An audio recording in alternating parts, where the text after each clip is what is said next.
Bonjour tout le monde, alors on se retrouve aujourd'hui pour la vidéo sur les 3 types d'attachements insécures. J'avais fait un petit sondage pour voir un petit peu si vous connaissiez ou pas ces 3 types d'attachements insécures. Et la plupart des réponses ont été que non, vous ne les connaissiez pas. Donc je vais vous les énumérer maintenant.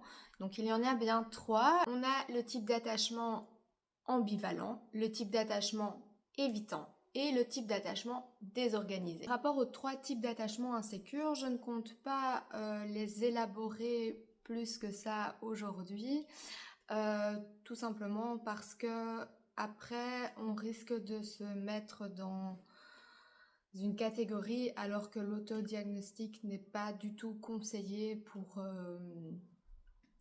ça. L'idée c'est de se dire ok, j'ai vécu ça, j'ai ce type-là d'attachement. Comment on va faire pour aller le réparer aujourd'hui sur base de mes réactions, sur base de mes peurs, sur base de ce qui va venir me déclencher au final. Et c'est ça qui est intéressant d'aller voir.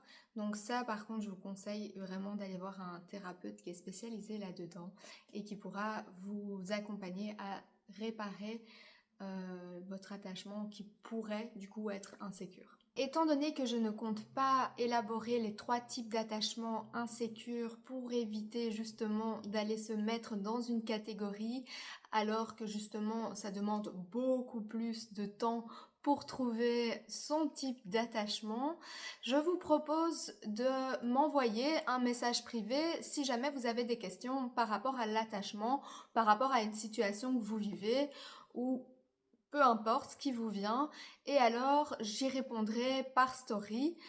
Et si jamais ça vous intéresse, vous n'hésitez pas à me les envoyer. Je les publierai bien entendu de manière anonyme car ça pourrait intéresser certains d'entre vous, j'en suis certaine.